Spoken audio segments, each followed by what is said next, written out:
Mga pagbasa ng mga salita ng makapangyarihang Diyos. Ukol sa paghahangad sa katotohanan. Paano sikaping matamo ang katotohanan? Ika-6. Paano dapat magsagawa ang mga taong may mga kaloob at talento upang maiwasan ang pakiramdam ng napipigilan? Madali ba itong gawin? Madali lang ito. Kaya, paano ninyo malulutas ang mga negatibong emosyon ng napipigilan na nagmumula sa hindi paggamit sa inyong kadalubhasaan? Unang-una, kailangan mong maunawaan kung ano ang mga teknikal na kasanayan o anumang uri ng mga talento at kadalubhasaan ang pinag-aaralan at pinagkakadalubhasaan ng mga tao. Ang mga ito ba ang buhay mismo? Hindi. Maaari bang maklasipika ang mga ito bilang mga positibong bagay? Hindi makaklasipika bilang mga positibong bagay ang mga ito. Ang pinakamainam ng klasifikasyon ay na isang uri ng kasangkapan ang mga ito.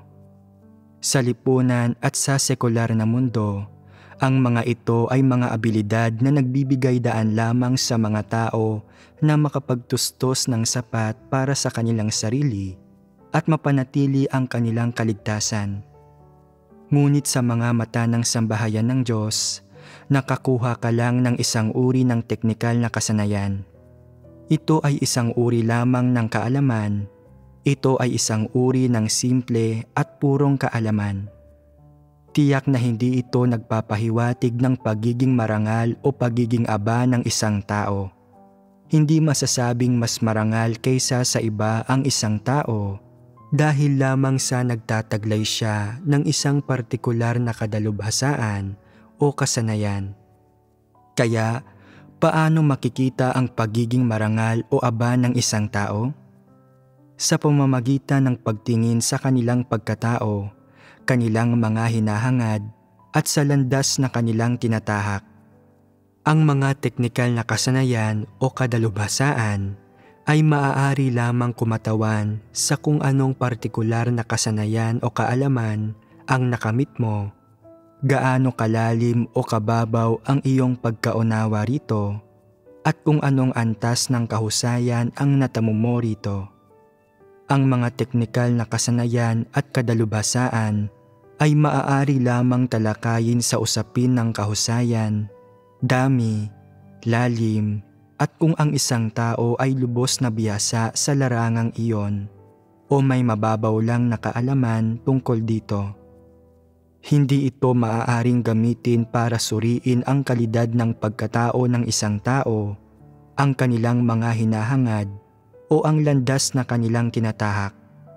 Ang mga ito ay isang uri lamang ng kaalaman o kasangkapan. Ang kaalaman o kasangkapang ito ay maaaring magbigay daan sa iyo na gumanap ng ilang nauugnay na gampanin o gawin kang mas mahusay sa isang partikular na gawain, ngunit nagbibigay lang ito sa iyo ng seguridad sa trabaho at ng isang garantisadong kabuhayan. Iyon lang.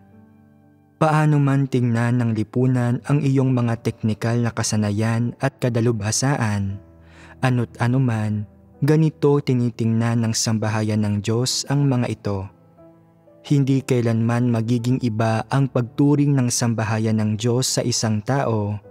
Hindi gagawa ng mga eksepsyon para itaas ang ranggo nito o malibre siya sa anumang pagtatabas o pagwawasto o anumang uri ng pagkastigo o paghatol dahil lamang sa nagtataglay siya ng espesyal na uri ng kasanayan. Anumang teknikal na kasanayan o kadalubhasaan ang maaaring taglay ng isang tao, umiiral pa rin ang kanyang tiwaling disposisyon at siya ay tiwaling tao pa rin. Ang mga kaloob, talento, at teknikal na kasanayan ng isang tao ay hiwalay at walang kaugnayan sa tiwaling disposisyon ng isang tao at wala rin itong kinalaman sa pagkatao o katangian ng isang tao. Ang ilang individual ay bahagyang may mas mahusay na kakayahan, mataas na katalinuhan o matalas na isip at pangunawa na nagbibigay daan sa kanila na matuto ng medyo mas malalim na kaalaman kapag nag-aaral ng ilang teknikal na kasanayan. Nagkakamit sila ng medyo mas malalaking tagumpay at resulta at nagtatamo ng higit pang tagumpay at resulta kapag gumaganap ng trabahong kinabibilangan ng propesyong ito. Sa lipunan, maaaring magdulot ito sa kanila ng medyo mas malaki at mas mataas na kita at bahagyang mas mataas na katayuan, mataas na ranggo o katanyagan sa loob ng kanilang larangan. Iyon lamang. Gayunpaman, wala sa mga ito ang nagpapahiwatig sa landas na kanilang nilalakaran, sa kanilang mga hinahangad o sa kanilang saloobin sa buhay at pag-iral.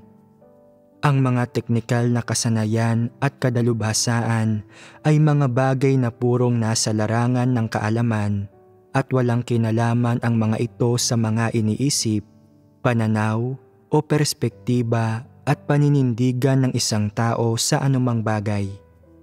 Hindi konektado ang mga ito sa mga bagay na ito sa anumang paraan. Siyempre, ang mga ideyang itinataguyod sa ilang larangan ng kaalaman ay mga maling pananampalataya at maling paniniwala na inililigaw ang mga tao mula sa pag-unawa sa katotohanan at pagkilala sa mga positibong bagay. Ibang usapin pa iyon. Dito, ang tinutukoy natin ay purong kaalaman at mga teknikal na kasanayan na hindi nagbibigay ng anumang positibo o aktibong suporta at pagtutuwid sa mga tiwaling disposisyon ng mga tao o sa normal na pagkatao. Wala ring kakayahan ang mga ito na pigilan o paghigpitan ang tiwaling disposisyon ng isang tao. Iyon ang kalikasan niya. Kung ang isang tao ay nasa larangan man ng panitikan, musika, o anumang aspeto ng sining, sa agham, aghambuhay, o chemistry, o sa disenyo, arkitektura, komersyo, o maging sa craftsmanship, anuman ang larangan, ang kalikasan ng kanilang teknikal na kaalaman ay ganito. Ito ang diwa nito. Sa tingin ba ninyo ay tumpak ang pagkakasabi ko? Nasa ang larangan ka man o kung aling mga teknikal na kasanayan man ang pinag-aaralan mo, o kung may taglay kang likas na kadalubhasaan, hindi nito ipinahihiwatig ang iyong pagiging marangal o aba. Halimbawa, ang mga nasa larangan ng negosyo at ekonomiya sa lipunan, lalo na ang mga elitista, ay pinaniniwalaan ng ilang tao na may marangal na karakter at dahil ang mga propesyon at kaalamang natutunan nila ay tinitingala ng tao at kumikita sila ng malaki, mataas ang katayuan nila sa lipunan.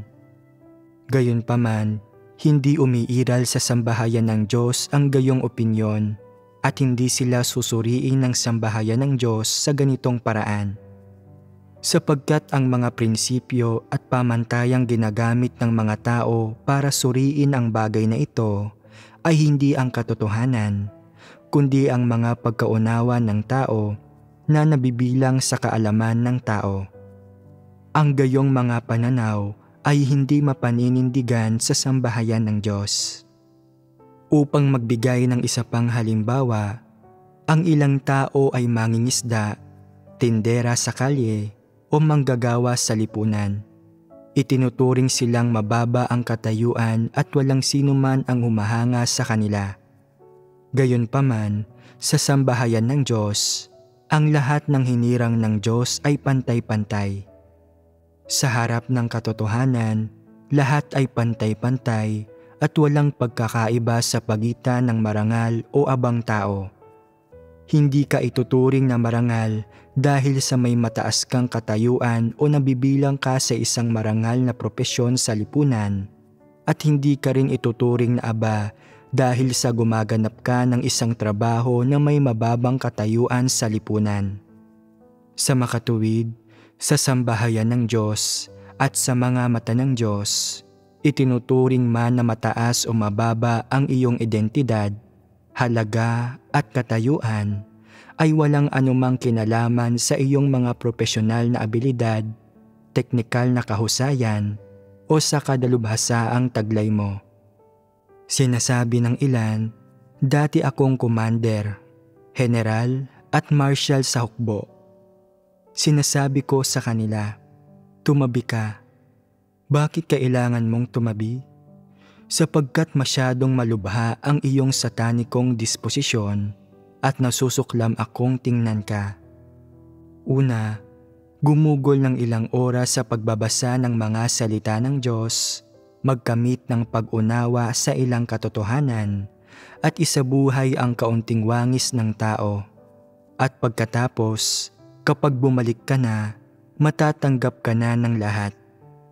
Sa sambahayan ng Diyos, hindi ka pahahalagahan dahil sa nakibahagi ka sa isang uri ng gawain sa lipunan na itinuturing na marangal ng mga tao. At hindi ka rin mamaliitin dahil sa minsan kang nagkaroon ng mababang katayuan sa lipunan. Ang mga pamantayan at prinsipyo ng sambahayan ng Diyos para sa pagsusuri ng mga tao ay batay lamang sa mga pamantayan ng katotohanan. Kaya, ano ang mga pamantayan ng katotohanan? May mga partikular na aspeto sa mga pamantayang ito. Una, ang mga tao ay sinusuri batay sa kalidad ng kanilang pagkatao, kung sila ay may konsiyensya at katwiran, mabuting puso at pagpapahalaga sa katarungan. Pangalawa, ang mga tao ay sinusuri batay sa kung minamahal nila o hindi ang katotohanan at kung anong landas ang tinatahak nila. Kung hinahangad nila ang katotohanan, minamahal ang mga positibong bagay at minamahal ang pagiging patas at matuwid ng Diyos. O kung hindi nila hinahangad ang katotohanan, nayayamot sa katotohanan at sa mga positibong bagay, palaging may mga pansariling pagsusumikap at iba pa. Sa makatuwid, mayroon ka mang mga teknikal na kasanayan o kadalubhasaan, o kung wala kang anumang profesional na kasanayan o kadalubhasaan, sa sambahayan ng Diyos, tatratuhin ka pa rin ng patas. Ganito ang ginagawa sa sambahayan ng Diyos noon pa man. Ipinagpapatuloy ito hanggang ngayon at ipagpapatuloy pa rin sa hinaharap. Ang mga prinsipyo at pamantayang ito ay hinding-hindi magbabago. Kaya, ang kailangang magbago ay ang mga taong nakakaramdam na napipigilan sila dahil sa hindi nila nagagamit ang kanilang kadalubhasaan. Kung tunay kang naniniwala na matuwid ang Diyos, na ang katotohanan ang naghahari sa sambahayan ng Diyos, at na mayroong katarungan at katuwiran sa sambahayan ng Diyos, kung gayon, hinihiling ko sa iyong magmadali at bitiwan ang iyong mga maling pananaw at opinyon ukol sa mga teknikal na kasanayan at kadalubhasaan. Huwag isipin na nagiging mas mataas ka na dahil lang sa pagkakaroon mo ng ilang kaloob o kaunting kadalubhasaan. Bagamat maaaring nagtataglay ka ng mga teknikal na kasanayan o kadalubhasaan na wala sa iba, hindi na iiba sa kanila ang iyong pagkatao at tiwaling disposisyon. Sa mga mata ng Diyos, isa ka lang ordinaryong tao at walang espesyal sa iyo. Maaaring sabihin mo na, dati akong opisyal na may mataas na ranggo. Pues, isa ka pa ring ordinaryong tao. Maaaring sabihin mo na, dati akong nakagagawa ng magagandang bagay. Pues, isa ka pa ring ordinaryong tao. Maaaring sabihin mo na, dati akong bayani. Ngunit anong uri ka man ng bayani o kilalang tao noon, wala itong silbi. Sa perspektiba ng Diyos, isa ka pa ring ordinaryong tao. Ito ay isang aspeto ng katotohanan at ng mga prinsipyo na dapat maunawaan ng mga tao tungkol sa mga teknikal na kasanayan at ilang uri ng kadalubhasaan. Ang isa pang aspeto, kung paano pangasiwaan ang mga profesional na kasanayan at kadalubhasaang ito, ay isang partikular na landas ng pagsasagawa na dapat maunawaan ng mga tao. Una sa lahat, kailangang maging malinaw sa iyong kaisipan at kamalayan na anuman ang mga profesional na kasanayan o kadalubhasaang taglay mo, hindi ka pumaparito sa sambahayan ng Diyos para gumanap ng isang trabaho, para ipakita ang iyong halaga, para kumita ng sweldo, o para maghanap buhay. Naririto ka upang tuparin ang iyong tungkulin.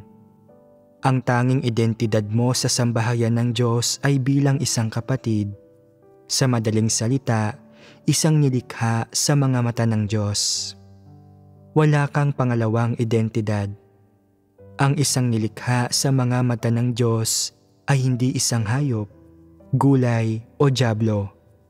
Ito ay isang tao, at bilang isang tao, dapat mong tuparin ang iyong tungkulin. Ang pagtupad sa iyong tungkulin bilang isang tao ay ang pinakapangunahing layo na dapat mayroon ka sa pagparito sa sambahayan ng Diyos at ang pinakapangunahing pananaw na dapat mong taglayin. Dapat mong sabihin na, ako ay isang tao. Isa akong taong may normal na pagkatao, konsiyensya at katwiran. Dapat kong tuparin ang tungkulin ko. Ito ang kaisipan at pananaw na dapat munang taglayin ng mga tao sa usapin ng teorya. Sunod ay kung paano mo dapat tuparin ang iyong tungkulin. Dapat ka bang makinig sa iyong sarili o sa Diyos? Makinig sa Diyos. Tama iyan. At bakit ka dapat makinig sa Diyos? Sa prinsipyo at teorya, alam ng mga tao na dapat silang makinig sa Diyos, na ang Diyos ang katotohanan at na ang Diyos ang may huling kapasyahan. Ito ang pananaw na dapat taglay ng isang tao sa usapin ng teorya. Ang totoo, tinutupad mo ang tungkuling ito hindi para sa iyong sarili, hindi para sa iyong pamilya, hindi para sa iyong pang-araw-araw na pag-iral, at hindi rin para sa pansarili mong propesyon o mga pagsusumikap, kundi para ito sa gawain ng Diyos, para sa pamamahala ng Diyos na iligtas ang sangkatauhan. Wala itong kinalaman sa mga personal mong usapin. Kailangan mong maunawaan at taglayin ang pananaw na ito. Pagkatapos mong taglayin ang pananaw na ito, sunod ay dapat mong maunawaan na sapagkat ang pagtupad sa iyong tungkulin ay hindi para sa kapakanan ng iyong sarili, kundi para sa kapakanan ng gawain ng Diyos, kailangan mong magdasal at maghanap sa Diyos kung paano mo dapat tuparin ang tungkuling ito at kung ano ang mga prinsipyo at hinihingi ng sambahayan ng Diyos.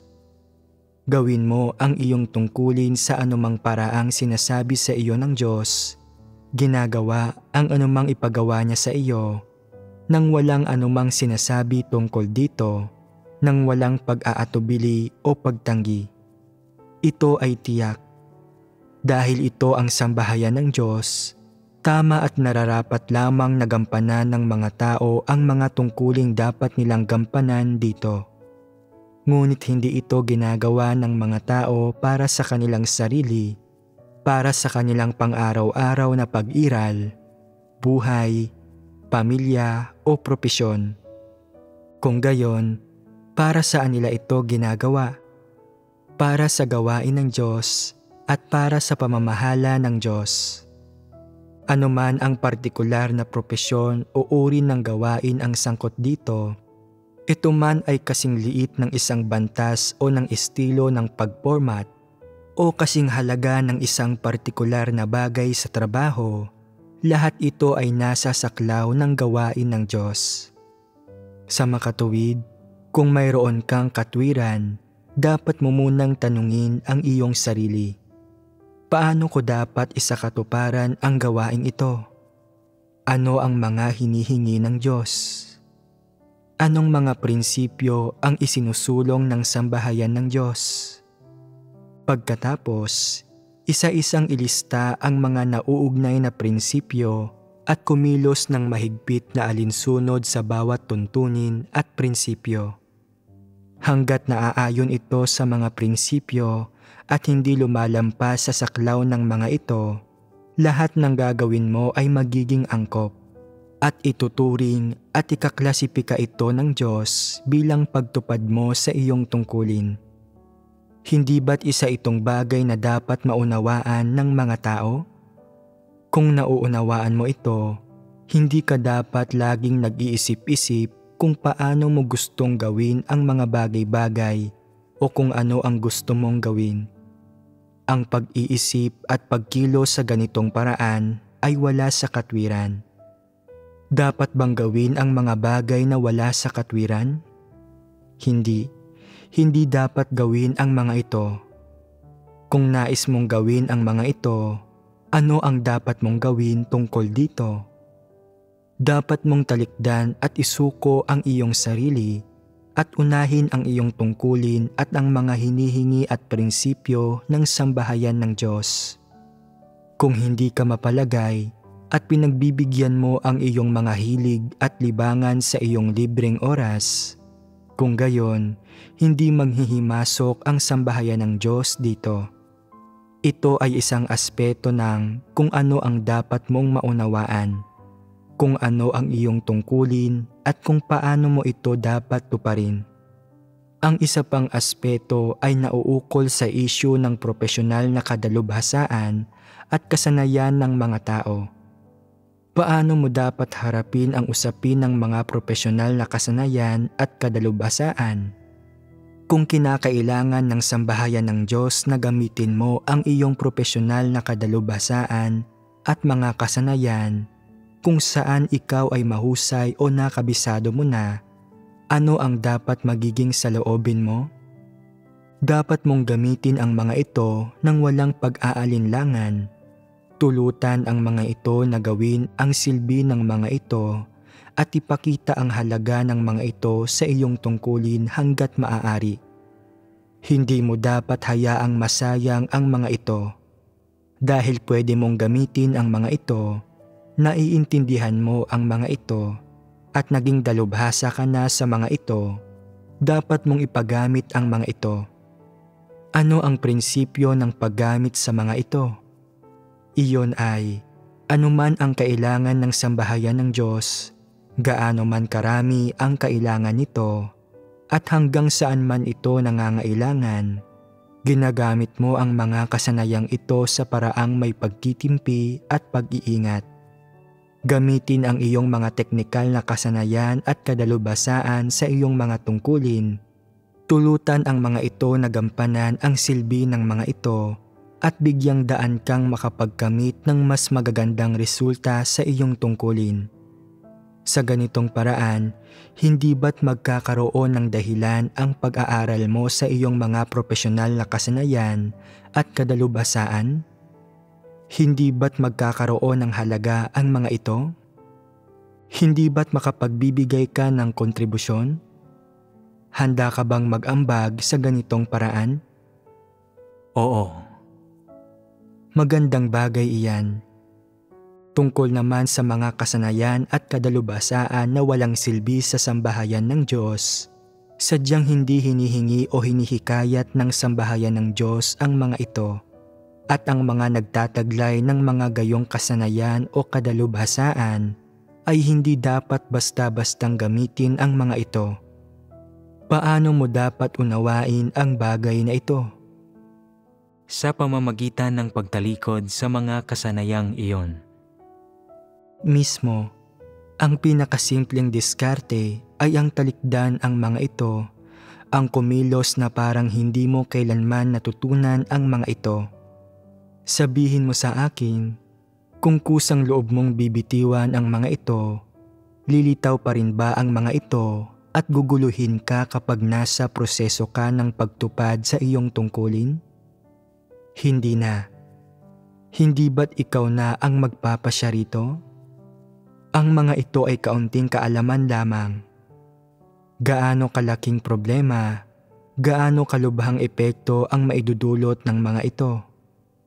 Ituring mo na lang ang mga ito na parang hindi mo pa kailanman natutunan ang mga ito, na parang hindi mo taglay ang mga ito, at pagkatapos, hindi ba't matatapos na ang usaping ito? Dapat mong pangasiwaan ng tama ang bagay na ito. Kung isa itong bagay na hindi hinihingi ng sambahayan ng Diyos na gawin mo, huwag patuloy na magpumilit sa pagpapakitang gilas sa iyong mga kasanayan para magpasikat, para tugunan ang sarili mong mga interes, o ipakita sa lahat na may ilan kang nalalaman. Mali iyon. Hindi ito ang pagganap sa iyong tungkulin at hindi ito gugunitain. Hayaan mong sabihin ko sa iyo, bukod sa hindi ito gugunitain, kokondinahin din ito dahil hindi mo tinutupad ang iyong tungkulin. Pansariling pagsusumikap ang inaasikaso mo at napakaseryoso niyon. Bakit ito seryoso? Dahil sa kalikasan nito, isa itong paggambala at panggugulo. Paulit-ulit nang sinabi sa iyo ng sambahayan ng Diyos na hindi mo dapat gawin ang mga bagay sa gayong paraan o gawin ang mga bagay na iyon o gamitin ang gayong uri ng pamamaraan, pero hindi ka nakikinig. Patuloy mong ginagawa ang mga ito, patuloy kang tumatangging bumitiw at nagpupumilit ka. Hindi ba't panggugulo iyon? Hindi ba't sinasadya iyon? Alam na alam mong hindi kailangan ng sambahayan ng Diyos ang mga bagay na ito, ngunit sinasadya mong patuloy na gawin ang mga ito. Hindi ba't nasisiyahan ka lang na magpakitang gilas? Kung ang mga ginagawa mong video o programa ay pinapahiya ang Diyos, kung gayon, magiging napakalubha ng mga kahihinatnan at magiging malaki ang paglabag mo. Nauunawaan mo ito, hindi ba? Sa makatuwid, para sa mga bagay na personal mong tinatamasa at sa mga profesional na kasanayang taglay mo, kung gusto mo ang mga ito, kung interesado ka sa mga ito, kung pinahahalagahan mo ang mga ito, gawin mo ang mga ito ng pribado sa iyong bahay. Ayos lang iyon. Ngunit huwag mong hayagang ipakita ang mga ito. Kung nais mong hayagang ipakita ang isang bagay, dapat mong magawa ito ng may mataas na kalidad at hindi ipahiya ang Diyos o siraan ang kanyang sambahayan. Hindi lang ito tungkol sa kung nagtataglay ka ng kabatiran o kung gaano ka kahusay sa ilang profesional na kasanayan. Hindi ito ganoon kasimple. Mayroong batayan ang mga prinsipyo at pamantayan na hinihingi ng sambahayan ng Diyos sa bawat gawain ninyo. Gayon din sa direksyon at mga layuning gumagabay sa inyong gawain sa bawat yugto. Lahat ito ay upang mapangalagaan ang gawain at mga interes ng sambahayan ng Diyos, hindi para gambalain, guluhin, siraan, o wasakin ang gawain at mga interes ng sambahayan niya. Kung hindi makakasabay ang inyong personal na kakayahan, kabatiran, karanasan at panlasa sa mga ito, o hindi maaabot ang pamantayan ng mga ito, kung gayon, makipagbahaginan ka ng pribado at humingi ka ng patnubay at tulong sa mga nakauunawa at nagagawang makipagsabayan sa mga ito. Huwag lumaban, huwag palaging magkimkim ng mga negatibong emosyon dahil lamang hindi kayo pinapayagang gumawa ng ilang bagay. Ang ilan ninyong diskarte ay sadyang hindi sapat. Bakit ko sinasabing hindi kayo sapat? Dahil masyado ng baluktot ang inyong mga kaisipan at pananaw. Bukod sa hindi sapat at hindi kasiyasiya ang inyong panlasa, kabatiran, paghusga at karanasan, Nagkikimkim din kayo ng maraming lumang kuro-kurong panrelihiyon. Masyadong marami at malalim na nakaugat ang inyong mga kuro-kurong panrelihiyon at maging ang ilang kabataan na nasa edad 20 ay mayroon ng marami-raming lumang kaisipan at kuro-kuro. Bagamat kayo ay mga tao sa modernong panahon na nag-aaral ng mga modernong teknikal na kasanayan at nagtataglay ng partikular na profesional na kaalaman, dahil hindi ninyo nauunawaan ang katotohanan, ang inyong mga perspektiba, pananaw at paninindigan hinggil sa iba't ibang bagay at ang mga kaisipang taglay ninyo ay lahat luma na. Kaya, gaano man karaming profesional na kasanayan ang natututunan ninyo, nananatiling luma ang inyong mga kaisipan. Kailangan mong maunawaan ang problemang ito at ang totoong sitwasyong ito. Kaya, dapat mong bitiwan iyong mga bagay na hinihingi sa inyo ng sambahayan ng Diyos na alisin, ipagbawal o na hindi kayo pinahihintulutang gamitin. Kailangan mong matutong sumunod. Kung hindi mo nauunawaan ang mga dahilan sa likod nito, kahit papaano, dapat kang magkaroon ng sapat na dahilan upang matutong sumunod at kumilos muna batay sa mga hinihingi ng sambahayan ng Diyos. Huwag lumaban, matuto munang magpasakop. Matapos magbahaginan tungkol sa tamang saloobin na dapat mayroon ang mga tao sa mga profesional na kasanayang taglay nila, ano pa ang dapat mong maunawaan? Sa proseso ng pagtupad sa iyong tungkulin, kung mabigo ka dahil sa hindi mabuting paggamit ng ilang teknikal na kasanayan o kadalubhasaan na nagreresulta sa mga pagkagambala at kawalan sa gawain ng iglesia, at kung maharap ka sa pagtatabas at pagwawasto, ano ang dapat mong gawin? Madali lamang ito. Agad na magbago at magsisi at bibigyan ka ng sambahayan ng Diyos ng pagkakataon na itama ang iyong mga pagkakamali. Dahil walang taong perpekto, lahat ay nagkakamali at may mga pagkakataong nalilito sila. Ang mga pagkakamali ay hindi nakakabahala.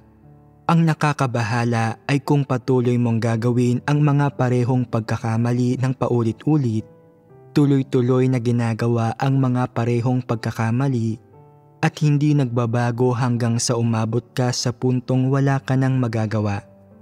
Kung napagtatanto mo ang mga pagkakamali mo, itama mo ang mga ito. Hindi naman iyon napakahirap, hindi ba? Lahat ng tao ay nagkakamali, kaya walang sino man ang dapat mangutya ng iba. Kung kaya mong aminin ang iyong mga pagkakamali pagkatapos magawa ang mga ito, kung matututo ka ng mga aral at makapagbabago, kung gayon, makakausad ka. Higit pa rito, kung ang problema ay dahil sa kawalan ng kahusayan sa gawain mo, maaari kang magpatuloy sa pag-aaral at magpakadalubhasa sa mga kinakailangang kasanayan at malulutas ang problema.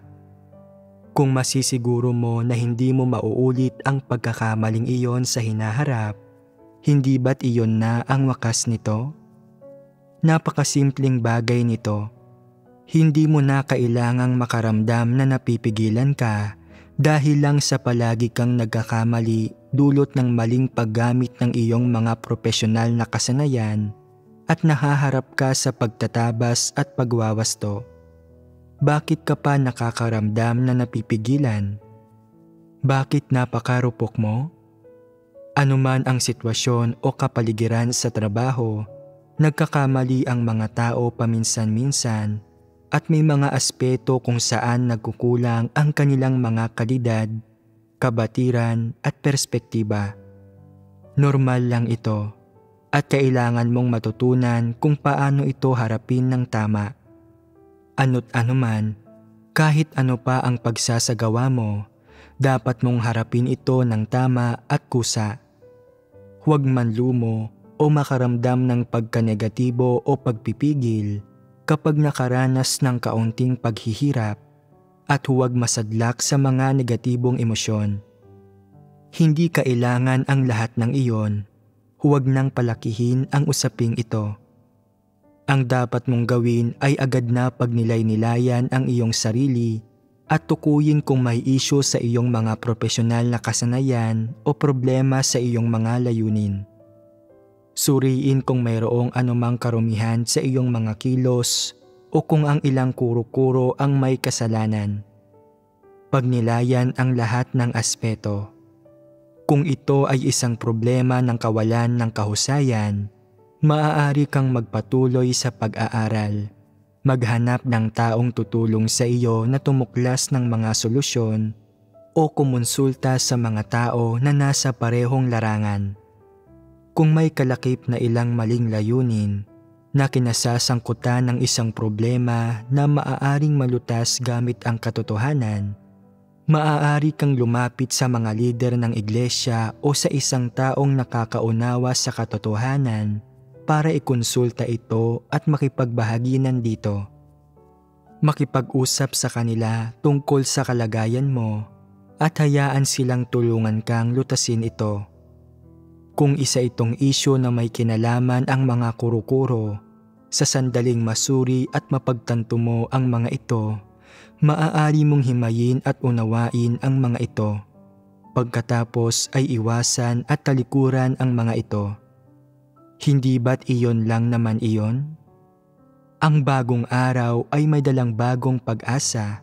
Sisikat muli ang araw bukas at kailangan mong magpatuloy sa buhay. Dahil nabubuhay ka, dahil isa kang tao, dapat patuloy mong gampanan ang iyong tungkulin. Hanggat buhay ka at may mga kaisipan, dapat mong pagsikapang tuparin ang iyong tungkulin at tapusin ito. Ito ay isang layon na hindi dapat magbago sa buong buhay ng isang tao. Kailan ka man makaranas ng paghihirap, anuman ang mga paghihirap na mararanasan mo, anuman ang kakaharapin mo, hindi ka dapat makaramdam na napipigilan ka. Kung napipigilan ka, hindi ka makakakilos at masisiraan ka ng loob. Anong uri ng mga tao ang laging nakakaramdam na napipigilan sila? Ang mga mahina at hangal ay madalas na napipigilan. Ngunit hindi ka walang puso o walang isip, kaya saan ka napipigilan? Hindi lang talaga normal na nagagamit ang iyong mga teknikal na kasanayan o kadalubhasaan sa kasalukuyan. Ano ang ibig sabihin ng magamit ng normal? Nangangahulugan ito ng paggawa ng kung ano ang hinihingi sa iyo ng sambahayan ng Diyos at paggamit ng iyong mga natutunang teknikal na kasanayan upang matugunan ang mga hinihinging pamantayan ng sambahayan ng Diyos. Hindi ba't sapat na iyon? Hindi ba't iyon ang tinatawag nating normal na paggamit? Hindi ka pinagbabawalan ng sambahayan ng Diyos na gamitin ang iyong mga abilidad. Nais lamang nitong gamitin mo ang mga ito ng may layon, ng may pagtitimpi, mga pamantayan at mga prinsipyo sa halip na gamitin ang mga ito ng walang ingat. Bukod doon, hindi nakikialam ang sambahayan ng Diyos sa mga bagay na walang kinalaman sa pagtupad sa iyong mga tungkulin o sa iyong personal na buhay.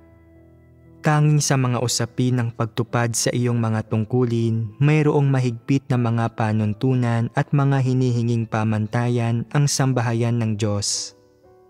Kaya, pagdating sa pangangasiwa sa iyong mga profesional na kasanayan at kadalubhasaan, hindi nakagapos ang iyong mga kamay at paa at hindi kinokontrol ang mga iniisip mo.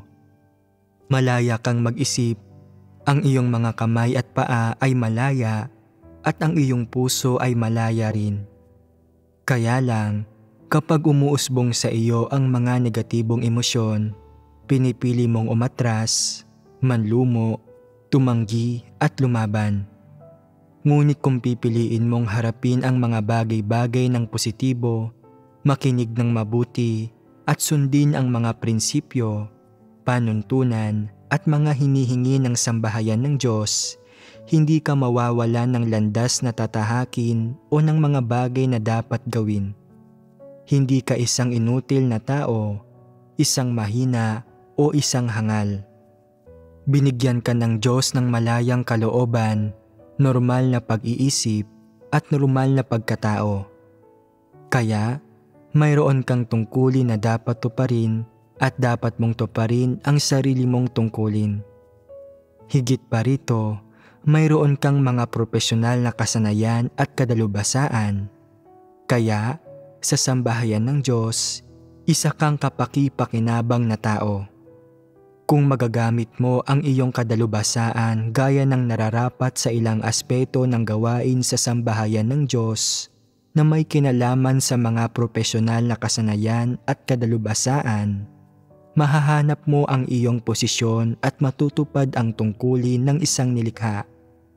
Hanggat naninindigan ka sa iyong posisyon, tinutupad ang iyong tungkulin at ginagawa ang iyong trabaho ng maayos, hindi ka isang walang kwentang tao, kundi isang taong may silbi. Kung kaya mong tuparin ang iyong tungkulin, magkaroon ng mga iniisip at gumawa ng mahusay, anumang mga paghihirap ang kinakaharap mo, hindi ka dapat makaramdam na napipigilan ka. Hindi ka dapat umatras, ni hindi ka dapat tumanggi o umiwas. Ngayon, sa sandaling ito, ang dapat mong gawin ay huwag magpakalunod sa iyong sariling mga negatibong emosyon upang magawa mong makaahon. Hindi ka dapat magreklamo tulad ng isang naghihinakit na babae tungkol sa pagiging hindi patas ng sambahayan ng Diyos, tungkol sa pangmamaliit sa iyo ng mga kapatid, o tungkol sa hindi pagpapahalaga sa iyo o pagbibigay sa iyo ng mga oportunidad ng sambahayan ng Diyos. Sa katunayan, binigyan ka ng sambahayan ng Diyos ng mga oportunidad at ipinagkatiwala sa iyo ang tungkuling dapat mong tuparin, ngunit hindi mo ito pinangasiwaan ng maayos. Sinunod mo pa rin ang mga sarili mong mga pasya at mga hinihingi. Hindi ka nakinig ng mabuti sa mga salita ng Diyos o nagbigay pansin sa mga prinsipyong sinabi sa iyo ng sambahayan ng Diyos tungkol sa gawain mo. Masyadong matigas ang ulo mo. Kaya, kung nakakulong ka man sa negatibong emosyon ng pagpipigil, hindi ito kasalanan ng sinuman. Hindi sa pinabayaan ka ng sambahayan ng Diyos, lalong hindi dahil sa hindi ka tinatanggap dito. Ito ay dahil hindi mo pa ganap na nagamit ang iyong mga abilidad sa pagtupad sa iyong tungkulin. Hindi mo napangasiwaan o nagamit ng tama ang iyong teknikal na propesyon at kadalubhasaan. Hindi mo hinarap ang bagay na ito ng makatwiran, kundi sinalungat mo ito ng pabigla-bigla at ng may mga negatibong emosyon. Ito ang pagkakamali mo. Kung bibitiwan mo ang iyong mga negatibong emosyon at lalabas ka sa kalagayang ito ng pagpipigil, mapagtatanto mo na maraming gampanin ang magagawa mo at maraming gampanin ang kinakailangan mong gawin. Kung makalalabas ka sa mga negatibong emosyong ito at makahaharap sa iyong tungkulin ng may positibong saloobin, makikita mo na ang daan sa unahan ay maliwanag, hindi madilim. Walang humaharang sa iyong paningin at walang humahadlang sa iyong mga yapak. Sadyang ayaw mo lang sumulong. Ang mga kagustuhan, pagnanais at personal mong plano ang nakahadlang sa iyong mga hakbang. Isantabi mo ang mga bagay na ito, bitiwan ang mga ito, matutong makibagay sa kapaligiran ng gawain sa sambahayan ng Diyos, maging bukas sa tulong at suportang ibinibigay sa iyo ng mga kapatid mo, at sa pamamaraan ng pagtupad sa iyong tungkulin at paggawa sa sambahayan ng Diyos. Paunti-unting bitiwan ang iyong mga kagustuhan, pagnanais at hindi makatotohanan at hindi praktikal na mga ideya. Unti-unti, Natural kang makalalabas sa mga negatibong emosyong ito ng pagpipigil. Ang isa pang bagay na dapat mong maunawaan ay gaano man kahusay ang iyong mga profesional na kasanayan at kadalubhasaan, hindi ito kumakatawan sa buhay mo.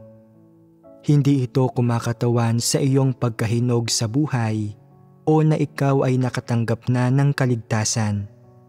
Kung ginagampanan mo ang iyong tungkulin sa sambahayan ng Diyos sa normal at masunuring paraan, ayon sa mga katotohanang prinsipyo, gamit ang iyong mga profesional na kasanayan at kadalubhasaan, kung gayon, maayos kang gumagawa rito at tunay kang miyembro ng sambahayan ng Diyos. Gayunpaman, palagi mong ipinangangalandakan ang pagtupad sa iyong tungkulin. Sinasamantala ang pagkakataon sa pagtupad ng iyong tungkulin.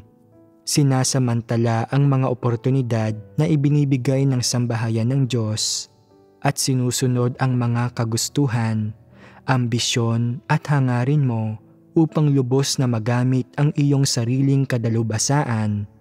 Ginagamit ito para hangarin ang sarili mong propesyon at mga pansariling pagsusumikap at bilang resulta, sa huli ay wala ka nang magawa at pakiramdam mo ay napipigilan ka.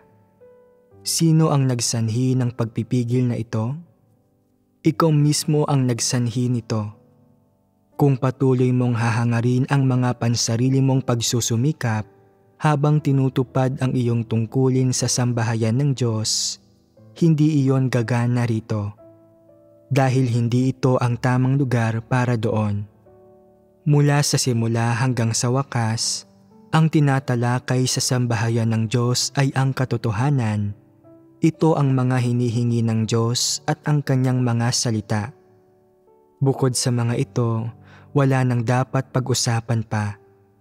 Sa makatuwid, anuman ang mga hinihingi ng sambahayan ng Diyos sa mga tao sa anumang aspeto ng kanilang gawain o propesyon, o sa anumang espesyal na pagsasaayos sa gawain, ang mga ito ay hindi nakatuon sa sinumang partikular na individual at ang mga ito ay hindi para supilin ang sinuman o pawiin ang sigasig o pagpapahalaga sa sarili ng sinuman. Ang mga ito ay para lamang sa kapakanan ng gawain ng Diyos upang makapagpatotoo sa Diyos, maipalaganap ang kanyang salita at magdala ng mas maraming tao sa kanyang presensya. Siyempre, ang mga ito ay para din sa bawat isa sa inyo na naririto para tumahak sa lalong madaling panahon sa landas ng paghahangad ng katotohanan at para pumasok sa realidad ng katotohanan. Nauunawaan ba ninyo? Kung ang mga halimbawang binanggit ngayon ay tumutukoy sa ilang individual, huwag masiraan ng loob. Kung sumasang-ayon ka sa sinasabi ko, tanggapin mo ito. Kung hindi ka sumasang-ayon at napipigilan ka pa rin, kung gayon, magpatuloy ka sa iyong pagpipigil.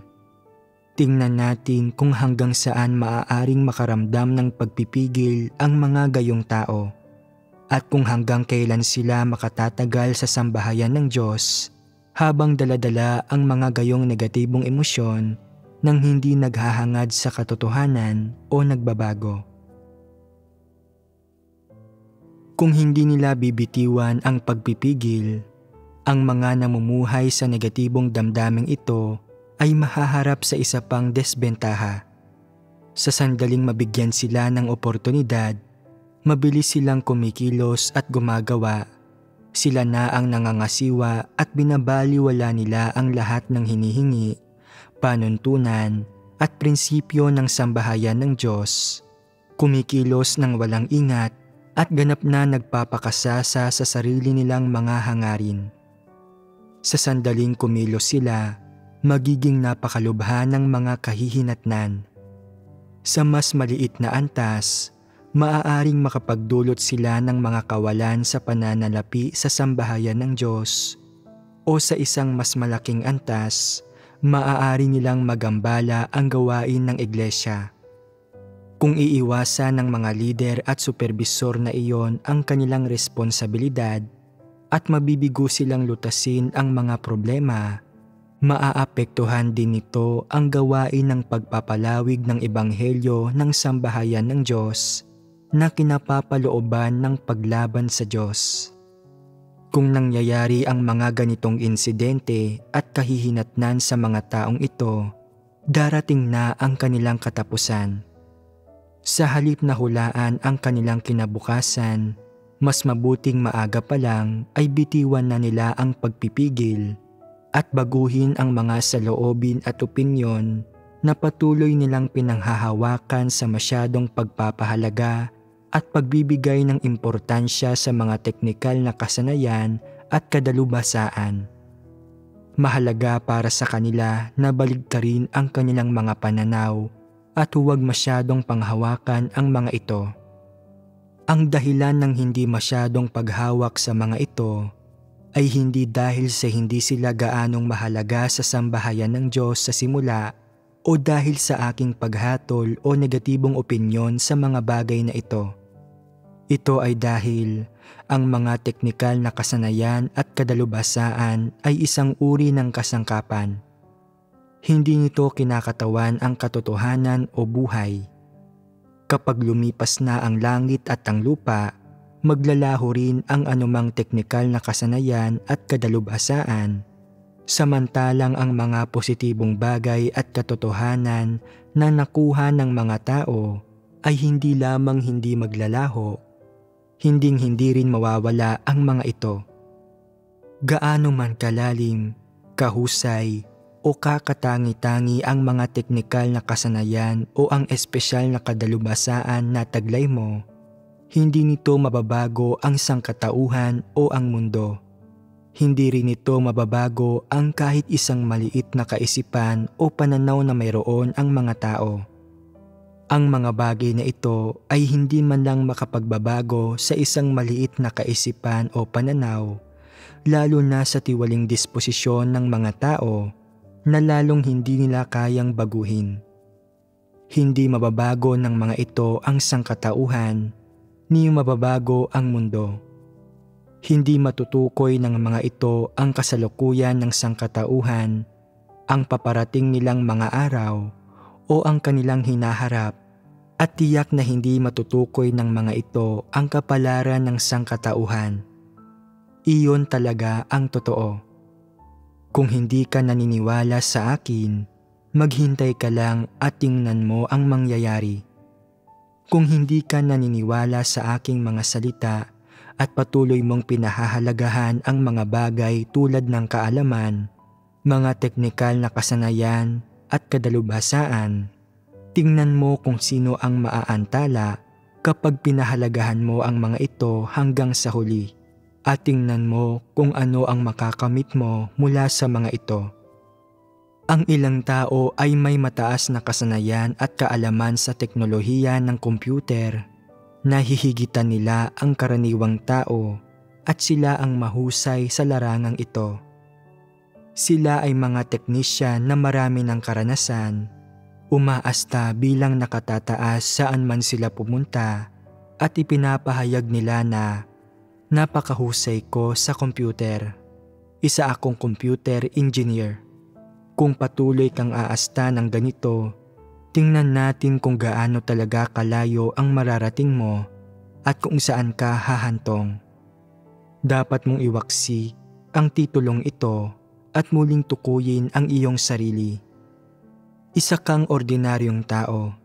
Dapat mong maunawaan na ang mga teknikal na kasanayan at kadalubhasaan ay nagmumula sa mga tao.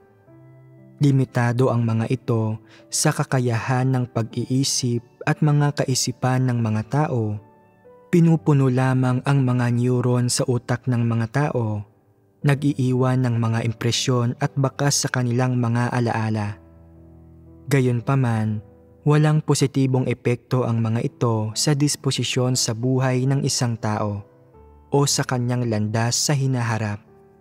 Hindi nagbibigay ng mga totoong pakinabang ang mga ito.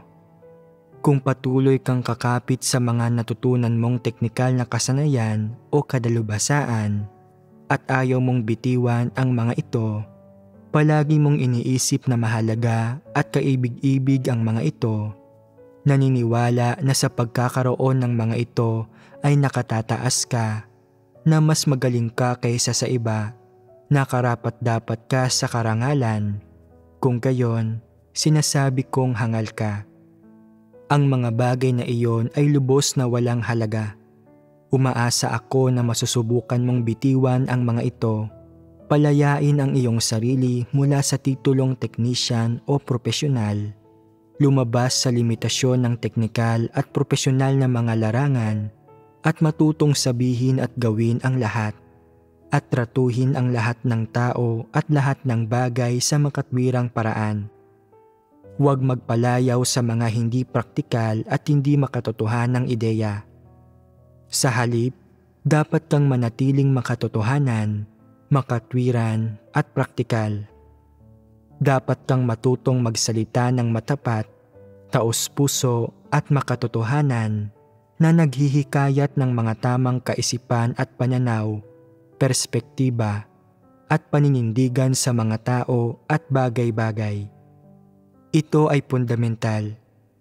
Ibig sabihin ay binitiwan at inalis mo ang mga teknikal na kasanayan at kadalubhasaan na pinanghawakan mo sa puso mo ng maraming taon at na naninirahan sa puso at isipan mo at na maaari mong matutunan ang mga fundamental na bagay tulad ng kung paano umasal, paano magsalita, paano tingnan ang mga tao at bagay-bagay, at kung paano tuparin ang iyong tungkulin ayon sa mga salita at hinihingi ng Diyos.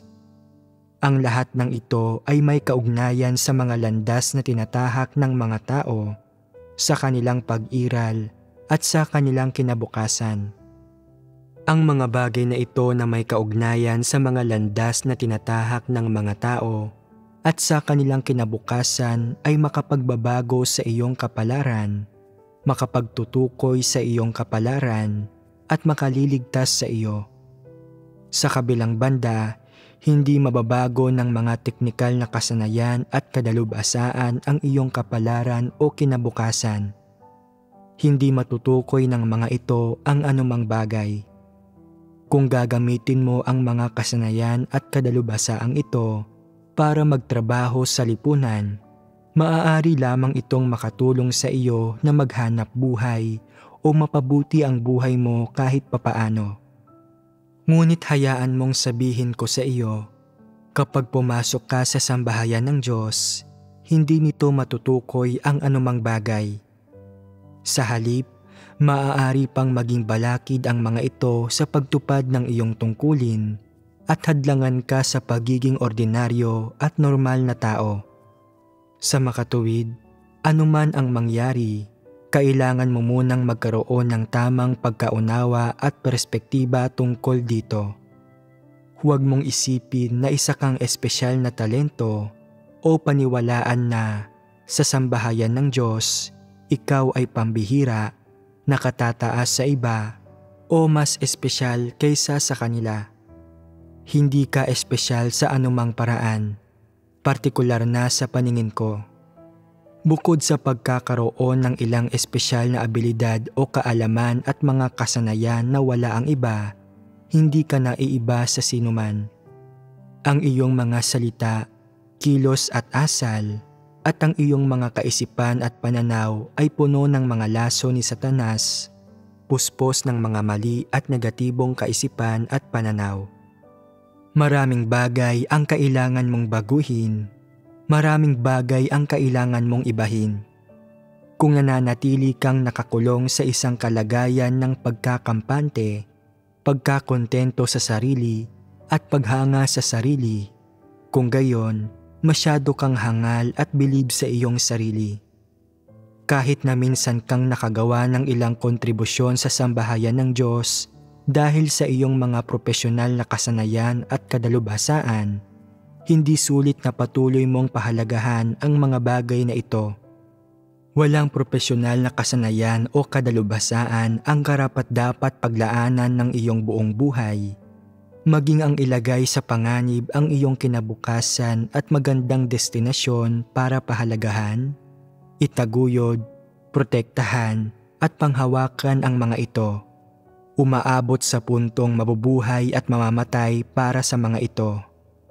Siyempre, hindi mo rin dapat hayaang maapektuhan ng pag-iral ng mga ito ang iyong mga kaisipan at emosyon sa anumang aspeto, at lalong hindi ka dapat makaramdam na napipigilan ka dahil sa mga ito. Dahil nawala ang mga ito sa iyo o walang nakakapansin sa mga ito. Iyon ay magiging isang hangal at hindi makatwirang pagharap dito. Sa direktang pagkasabi, parang mga piraso ng damit ang mga ito na maaaring itapon o pulutin at isuot anumang oras. Walang kapansin-pansin sa mga ito. Isusuot mo ang mga ito kapag kailangan mo at maaari mong hubarin at itapon ang mga ito kapag hindi mo na kailangan. Dapat ay wala kang pakialam sa mga ito. Iyon ang saloobin at pananaw na dapat mayroon ka ukol sa anumang piraso ng kaalaman, kasanayan o kadalubhasaan. Hindi mo dapat bahalagahan o ituring na sarili mong buhay ang mga ito na nakakahanap ka ng kagalakan o kaligayahan dahil sa mga ito o nabubuhay at namamatay para sa mga ito.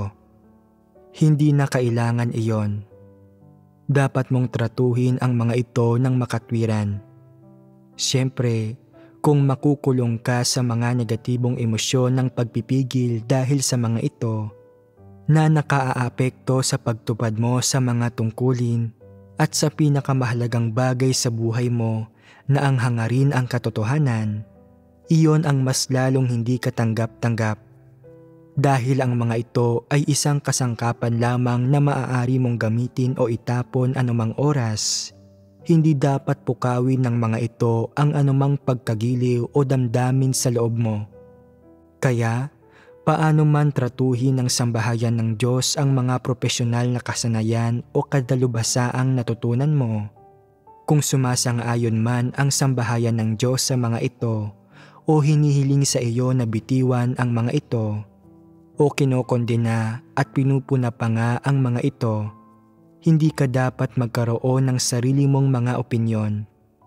Dapat mong tanggapin ang usapin mula sa Diyos, harapin at tratuhin ito ng makatwiran, ng may mga tamang posisyon at perspektiba.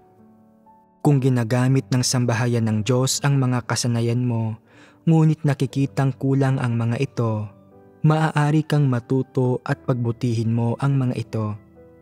Kung hindi ginagamit ng sambahayan ng Diyos ang mga ito, dapat mong bitiwan ang mga ito nang walang pag-aalinlangan, nang walang anumang alalahanin at anumang paghihirap.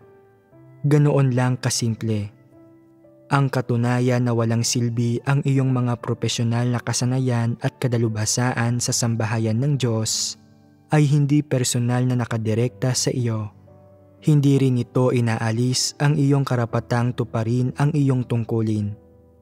Kung mabigo kang tuparin ang iyong tungkulin, ito ay dahil sa sarili mong pagsuway.